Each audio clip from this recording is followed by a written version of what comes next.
할렐루야. 성경 말씀 오늘 이 밤 금요 기도회에 하나님께서 우리에게 주시는 말씀은 고린도 후서 4장 7절부터 15절까지의 말씀입니다. 신약성경 289면에 있습니다. 289면 고린도후서 4장 7절부터 15절까지.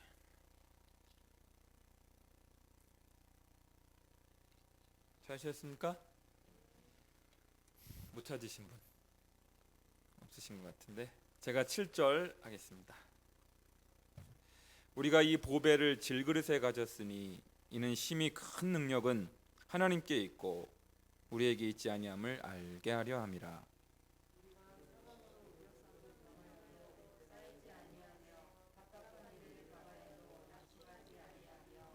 박해를 받아도 버림받지 아니하며 거꾸러뜨림을 당하여도 망하지 아니하고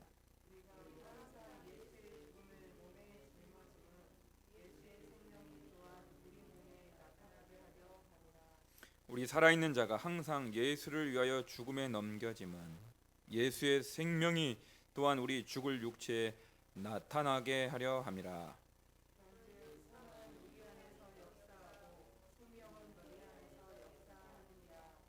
기록된 바 내가 믿었으므로 말하였다 한 것 같이 우리가 같은 믿음의 마음을 가졌으니 우리도 믿었으므로 또한 말하노라.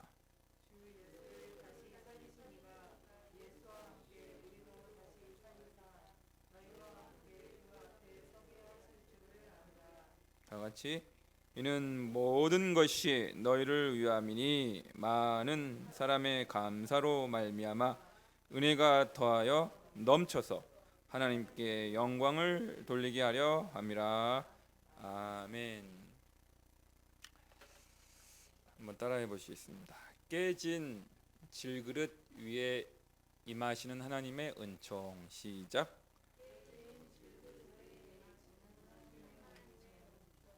그런 제목으로 말씀을 나누도록 하겠습니다. 이 개역 개정판 성경이 이렇게 확 다가오지가 않기 때문에 좀 더 쉽게 풀이된 공동 번역 성경으로 한번 다시 들려드리고자 합니다. 잘 들어보세요. 하나님께서는 질그릇 같은 우리 속에 이 보화를 담아 주셨습니다. 이것은 그 엄청난 능력이 우리에게서 나오는 것이 아니라 하나님께로부터 나온다는 것을 보여주시려는 것입니다. 우리는 아무리 짓눌려도 찌부러지지 않고 절망 속에서도 실망하지 않으며 궁지에 몰려도 빠져나갈 길이 있으며 맞아 넘어져도 죽지 않습니다. 이렇게 우리는 언제나 예수의 죽음을 몸으로 경험하고 있지만 결국 드러나는 것은 예수의 생명이 우리 몸 안에 살고 있다는 사실입니다. 우리는 살아있는 동안 언제나 예수를 위하여 죽음의 위험을 겪고 있습니다. 그것은 우리의 죽을 몸에 예수의 생명이 살아있음을 드러내려는 것입니다. 이리하여 우리 속에서는 죽음이 설치고 여러분 속에서는 생명이 약동하고 있습니다. 나는 믿었다, 그러므로 나는 말하였다라는 말씀이 성서에 기록되어 있습니다. 우리도 이와 똑같은 믿음의 정신을 가지고 믿고 또 말합니다. 그것은 주 예수를 다시 살리신 분이 예수와 함께 우리도 다시 살리시고 여러분과 함께 우리를 그분 곁에 앉히시라는 것을 잘 알고 있기 때문입니다. 이것은 모두 여러분을 위한 것으로서 더 많은 사람들이 하나님의 은총을 받고 감사하는 마음이 넘쳐서 하나님께 영광이 되게 하려는 것입니다. 아멘. 훨씬 쉽죠? 사랑하는 여러분, 고린도후서는 사도 바울과 고린도 교인들 간의 관계가 가장 악화되었을 때 쓰여진 편지입니다. 고린도 교회는 바울이 직접 개척하여 무려 18개월이나 머물렀었던 교회임에도 불구하고 바울이 잠시 교회를 비운 사이 교인들 중 일부가 바울에 대한 좋지 않은 소문을 퍼뜨렸습니다. 바울이 참 사도가 아니라는 것입니다. 거짓 사도라는 것입니다. 바울이 참 목자가 아니라 사꾼 목자라는 것입니다. 여러분, 아마도 목사로서 가장 난감하고 고통스러울 때는 교인들이 목사의 진심을 몰라주고 사꾼 목자라는 비난을 들을 때가 아닌가 생각합니다. 사꾼 목자. 아닌 게 아니라 예수님은 요한복음 10장 11절부터 13절을 통하여 참 목자와 사꾼 목자에 대하여 분명하게 구분해 주셨습니다. 누가 사꾼 목자인지, 누가 선한 목자인지를 한번 여러분 요한복음 10장에서 한번 찾아보겠습니다. 고린도 후서 4장은 책과 피하시고 요한복음 10장. 예수님께서 친히 해주신 말씀이죠. 요한복음 10장 11절부터 13절까지 석절만 다 같이 시작. 나는 선한 목자라. 선한 목자는 양들을 위하여 목숨을 버리거니와 사꾼은 목자가 아니요 양도 제 양이 아니라 이리가 오는 것을 보면 양을 버리고 달아나나니 이리가 양을 물어가고 또 해치느니라. 달아나는 것은 그가 사꾼인 까닭에 양을 돌보지 아니함이나. 저를 봐주십시오. 그렇습니다. 예수님은 선한 목자에 대하여 분명히 말씀하고 계십니다. 여러분, 예수님은 선한 목자를 소개하시면서 외모, 스펙, 실력, 성과에 대하여는 일체 말씀을 하고 계시지 않습니다. 오직 한 가지만 말씀하고 계십니다. 선한 목자가 될 수 있는 자격, 참된 목자로 불리울 수 있는 자격은 뭐냐면 여러 가지 위험과 위협에 처해 있는 양떼를 위하여 기꺼이 희생하고 헌신할 각오가 되어 있느냐는 것입니다. 양떼들을 지키다가 목숨을 버릴 준비가 되어 있느냐는 것입니다. 교인들을 살리기 위해 목사가 제일 먼저 순교할 준비가 되어 있느냐는 것입니다. 배형규 목사님처럼 교인들을 살리기 위해 자기의 목숨을 헌신짝처럼 내어놓을 준비가 되어 있느냐는 것입니다. 그래서 목사님들은 항상 세 가지 스탠바이를 항상 하고 다녀야 된다고 제가 2주 전쯤에 한번 말씀드렸죠. 설교 준비, 그 다음에 떠날 준비, 마지막이 순교할 준비, 죽을 준비를 항상 이 세 가지 준비를 하고 다녀야 된다 말씀드린 적이 있습니다.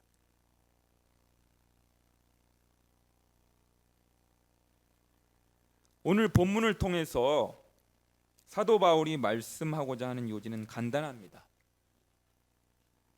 사도인 바울 나는, 제가 요약을 해드릴게요. 짧게. 사도인 바울 나는 예수님을 위하여 아무리 짓눌려도, 아무리 절망적인 일이 있어도, 궁지에 몰려도, 맞아 넘어져도 예수의 십자가 고난을 생각하며 시련을 참았다는 것입니다. 무엇보다 고린도 교회 교인들을 위하여 참았다는 것입니다. 자, 여러분 고린도후서로 다시 와 보세요.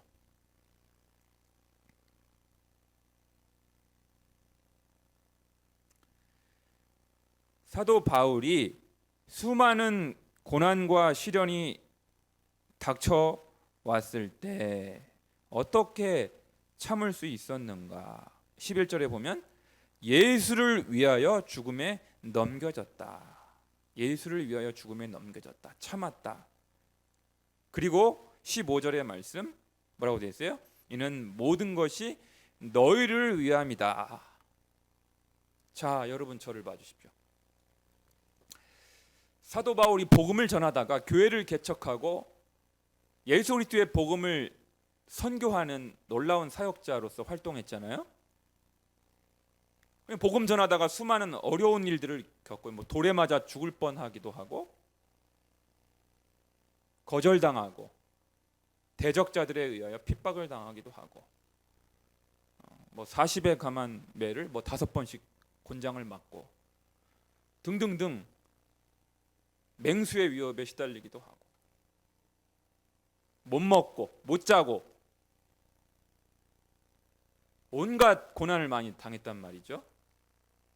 참을 수 있었던 근거가 뭐예요? 첫 번째, 예수님을 위하여 참았어요. 예수님을 위하여.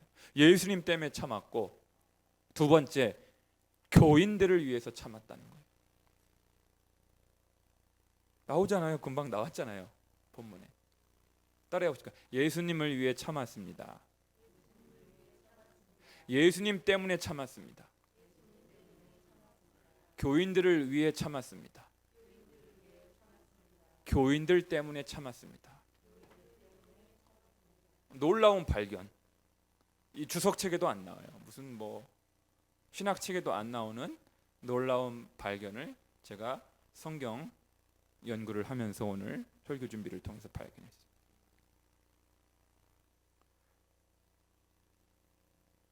그러니까 예수 그리스도를 위하여 참았다라고 하는 말과 고린도 교회 교인들을 위해서 내가 참았다라는 말은 같은 말이에요. 같은 말. 왜냐하면 사도인 내가 죽어야 교인들이 살아나기 때문입니다. 목사인 내가 죽어야 교인들이 부활의 영광에 참여할 수 있기 때문에 그렇습니다. 목사가 죽어야 교인들을 온전히 주님의 보좌 곁으로 세울 수가 있기 때문입니다.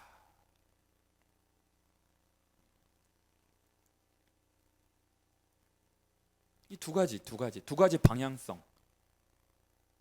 이것이 오늘 본문의 큰 틀거리입니다. 줄거리예요. 큰 덩어리야. 그러니 이제 더 이상 바울 나를 거짓 사도로, 가짜 사도로 비난하지 말아 달라는 것입니다. 왜냐하면 바울이 예수님을 위하여 그리고 고린도 교회 성도들을 위하여 당한 많은 고난과 시련의 흔적들을 스티그마, 나는 예수의 흔적을 가졌노라. 스티그마를 가지고 있다. 고난의 흔적들이 있다. 시련을 당한 흔적들이 있다. 그러니 나를 참 사도의 반열로 인정해 달라. 할렐루야. 할렐루야. 그래서 제가 오늘 참 설교를 준비하면서 내내 두렵고 떨렸어요. 김광배, 너 진짜 목사 맞아? 혹시 가짜 목사 아니야? 겉만 번지르르한 목사 행세만 하고 정작 열린 광성교회 성도들에게 위험이 닥칠 때, 어려움이 닥칠 때 공산 정권이 몰려와서 목에 총을 들이댈 때 예수님 한 번만 부인하면 살려주마. 만일 그러한 일이 벌어진다면 나는 죽여도 좋으니 교인들을 풀어달라, 살려달라. 이렇게 말할 준비가 되어 있는가? 막 하나님이 저에게 질문하시는 것 같아요. 저에게 오늘 내내 아무리 신학 공부를 많이 하고 달변으로 막 설교를 청산유수처럼 잘해도 배운 것이 많고 아는 것이 많고 설교를 잘하면 뭐합니까? 정말 교인들에게 위험이 닥쳤을 때, 교인들에게 어떤 위협이 닥쳤을 때 교인들을 살려주고 나는 죽을 각오가 되어 있는가? 하나님이 저에게 막 그냥 여기까지 오셔서 저에게 막 질문하시는 것 같았어요. 자기만 살겠다고 도망갔던 그 세월호 선장처럼 교인들을 놔두고 교인들은 죽음의 현장에 내던지고 자기만 살겠다고 도망치는 그 선장처럼 너도 그런 인간 되지 말아라. 이렇게 저에게 막 말씀하시는 것이 느껴졌어요. 오늘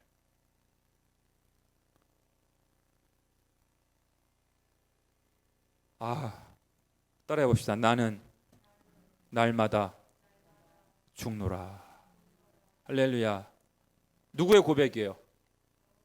사도 바울 선생님께서 고린도전서 15장 31절에서 나는 날마다 죽노라 그렇게 고백했습니다. 그런 의미에서 오늘 본문을 고린도후서 4장 7절부터 15절까지를 5글자로 요약할 수 있어요. 한자어로 아사교회생. 따라해 봅시다. 아사교회생. 어디서 많이 듣던 얘기죠? 어디서 많이 들었어? 거광에서, 거룩한 빛 광성교회에서 귀가 따갑게 들었던 이야기. 내가 아생교회사, 목사가 살면 교회가 죽고 아사교회생, 목사가 죽으면 교회가 살아난다. 오늘 낮에 곽승현 목사님 만났는데 그냥 번개팅처럼 만났어요. 그냥 살짝 10분도 안 만나고 헤어졌어요. 4층 목양실 가니까 여전히 그 액자에 있더라고요. 사진 찍어놓고 왔어요. 아생교회사, 아사교회생 10글자로 이루어진 그 한자어를 제가 사진 찍고 왔는데 해 아래 새 것이 없다. 새로운 거 배우려고 세미나 돌아다닐 것이 없다. 이미 알고 있는 놀라운 기독교의 진리, 십자가의 진리, 아사교회생을 매일 묵상하고 매일 10번씩 쓰고 암송하고 저도 저희 목양실에다가 붙여야 되겠어요. 어디 가서 뭐 새로운 거, 뭐 쇼킹한 이야기 배워 올 일이 아니에요. 이미 알고 있는 진리, 부목사로 7년 동안 8년 동안 지내면서 귀가 따갑도록 들었던 그 아사 교회생이 이 사도 바울이 고린도 후서를 쓰면서 했던 고백이더라고요. 오늘 본문의 핵심 주제더라고요.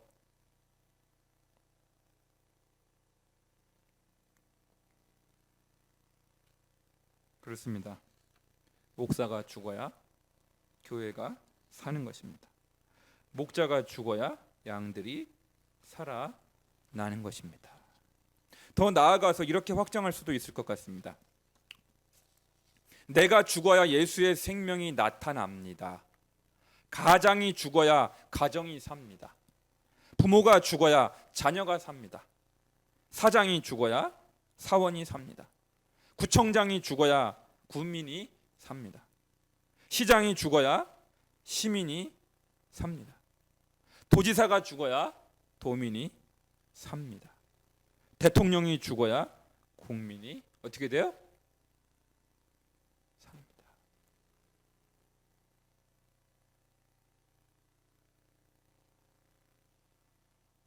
그렇습니다. 죽는다는 것은 자기를 부인한다는 것입니다. 죽는다는 것은 참는다는 것입니다. 죽는다는 것은 듣기를 속히하고 말하기를 더디하는 것입니다.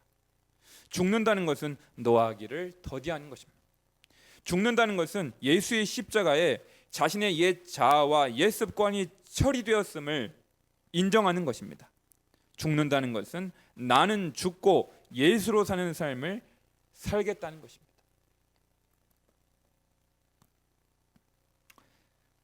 죽는다는 것은 교인들의 유익과 성장을 위하여 목사 자신이 기꺼이 손해보겠다는 것입니다. 죽는다는 것은 교인들의 성숙을 위하여 목사 자신의 정당한 권리마저도 포기하겠다는 것입니다. 양보하겠다는 것입니다. 죽는다는 것은 고통스러운 매일매일 순간을 그리스도의 십자가에 참여하는 계기로 삼겠다는 것입니다. 죽는다는 것은 하나님께서 높여주실 때까지 겸손히 자신의 때를 기다리는 것입니다. 죽는다는 것은 장차 임할 부활의 영광을 내다보며 현재의 십자가를 참는 것을 말합니다. 죽는다는 것은 내 방식 고집하기를 깨뜨리고 교인들의 눈높이에 기꺼이 맞추겠다는 것을 말합니다. 죽는다는 것은 나만의 방식과 생각을 깨뜨리고 교인들을 수용하고 포용하겠다는 것을 말합니다. 교회가 잘 되려면 누가 제일 잘해야 돼요? 교회가 부흥하고 교회가 성장하고 교회가 확장되고 교회 안에 놀라운 성령의 역사가 나타나려면 목사가 죽어야 되는 것입니다. 그러니까 오늘 설교는 지금 누가 누구한테 하는 설교인 거예요? 따지고 보니까 김광배 목사가 김광배한테 하는 설교인 거예요. 사실은 여러분들 오늘 안 앉아 계셔도 돼요. 제가 오늘 독백처럼 하는 설교일지도 모르겠어요. 오늘 설교를 준비하면서 이 땅의 모든 목회자들이 매 순간 읽고 간직해야 할 만한 기도문이면서 동시에 시 한 편을 발견하게 되었습니다. 성녀 데레사 수녀의 죽음과 부활이라는 시입니다. 아빌라의 데레사, 스페인의 유명한 성녀죠. 죽음과 부활이라는 제목입니다. 데레사 수녀, 제가 낭송해 볼게요. 기도문이기도 하고 시이기도 합니다. 주님, 당신의 십자가의 죽음과 부활 속에서 우리가 매일 겪는 고통과 싸움을 견디어내고 죽는 모범을 발견하게 해 주십시오. 이로써 더욱 충실하며 적극적으로 생동감 있게 살아갈 수 있도록 주님은 십자가의 고통뿐만 아니라 인간의 죽음까지도 견디어내시며 자신을 낮추어 받아들이셨습니다. 매일 우리의 삶 속에서 일어나는 고통과 싸움을 인간으로서 성장하고 더욱더 당신을 닮아가는 기회로 여겨 받아들일 수 있게 해 주십시오.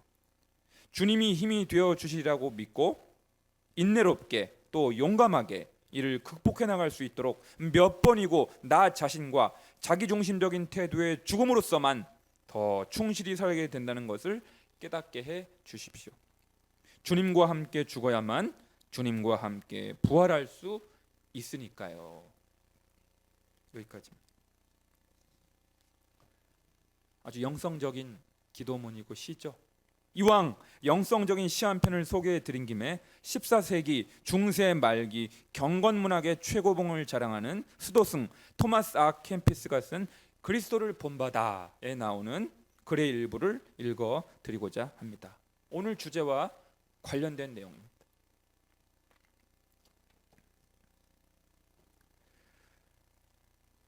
자기를 부인하고 자기 십자가를 지고 예수님을 좇으라는 말씀이 많은 사람들에게 받아들여지기 어려운 듯합니다. 그대는 왜 하나님 나라에 이르는 그 십자가 지기를 두려워합니까? 십자가에는 구원이 있고 십자가에는 생명이 있으며 십자가에는 원수들을 막는 보호처가 있고 십자가에는 위에서 내려오는 달콤함의 원천이 있으며 십자가에는 마음의 힘이 있고 십자가에는 심령의 기쁨이 있으며 십자가에는 최고의 덕이 있고 십자가에는 성결의 완전이 있습니다. 십자가를 벗어나서는 영혼의 구원도 영생의 희망도 없습니다. 그러므로 그대의 십자가를 지고 예수님을 좇으십시오. 그러면 영생에 들어갈 것입니다. 그대가 또한 그대의 십자가를 지고 십자가에서 죽기를 갈망하게 하려고 그분이 앞서가시어 자신의 십자가를 지시고 그대를 위해서 십자가에서 죽으셨습니다. 요컨대 만일 그와 함께 죽었으면 또한 그와 함께 살 것입니다. 그리고 그대가 고난의 반려자였다면 또한 영광의 반려자가 될 것입니다. 보십시오. 모든 것은 십자가에 있으며 모든 것은 죽는 일에 있으며 생명의 내적인 참된 평화에 이르는 길은 거룩한 십자가의 길과 매일 죽는 길 외에는 다른 길이 없습니다. 내적인 평화를 지니며 영원한 왕관을 얻고자 한다면 어디서나 인내심을 간직해야 합니다. 이제 저는 설교를 여러분들과 마치면서 복음성가 한 곡을 좀 부르고 싶었어요. 오늘 말씀을 이렇게 깊이 묵상하고 설교를 준비하는데 떠올랐던 곡입니다. 김소엽 작사, 이정림 작곡, 깨끗이 씻겨야 하리, 부서져야 하리라는 복음성가가 있어요. 제가 가사를 한번 읽어드릴게요. 부서져야 하리, 부서져야 하리, 무너져야 하리, 무너져야 하리, 깨져야 하리, 더 많이 깨져야 하리, 씻겨야 하리, 깨끗이 씻겨야 하리, 다 버리고 다 고치고 겸손히 낮아져도 주 앞에서 정결타고 자랑치 못할 거예요. 부서져야 하리, 무너져야 하리, 깨져야 하리, 깨끗이 씻겨야 하리. 이 찬양 아시죠? 불러보셨죠? 쉬운 곡이죠? 함께 불러볼게요.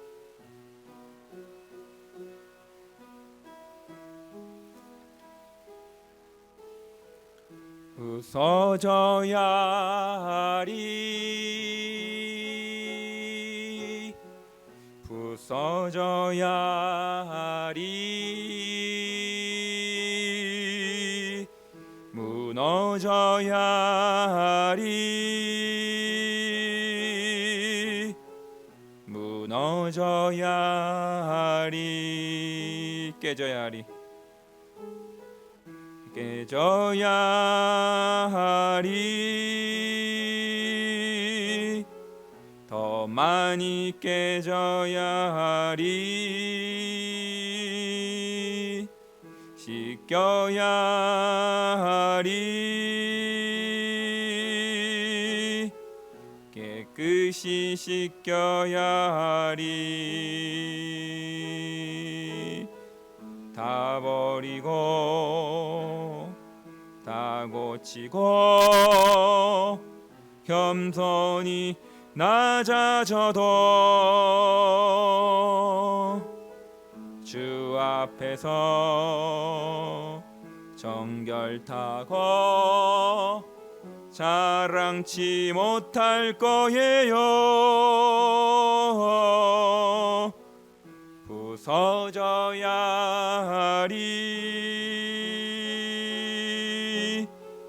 무너져야 하리, 깨져야 하리, 깨끗이 씻겨야 하리.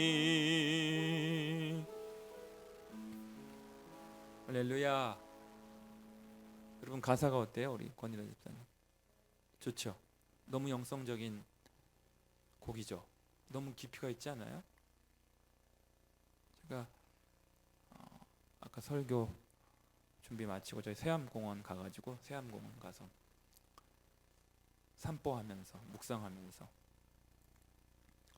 불렀어요. 여러분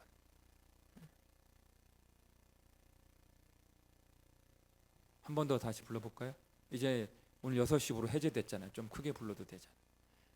함께 한번 부르겠습니다.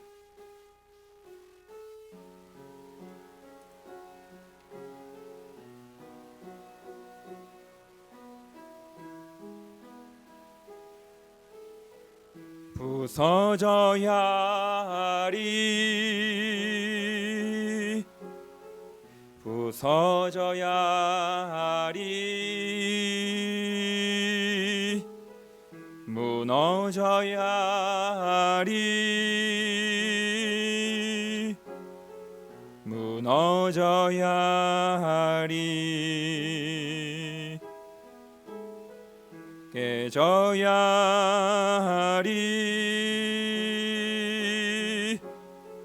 더 많이 깨져야 하리, 씻겨야 하리, 깨끗이 씻겨야 하리.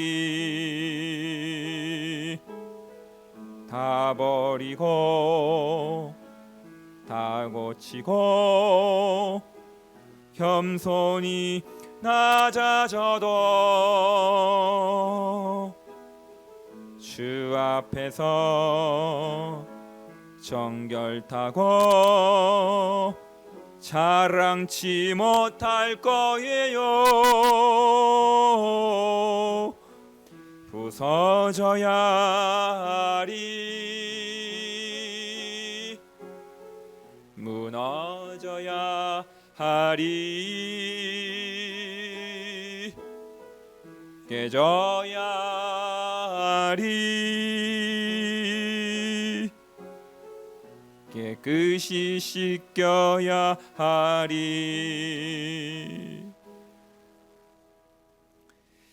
별세 목회로 유명한 한신교회 고 이중표 목사님께서 살아계실 때 2001년 10월호 목회와 신학에서 이렇게 인터뷰를 하고 계십니다. 살아계실 때, 지금은 돌아가셨는데 이렇게 말씀하십니다.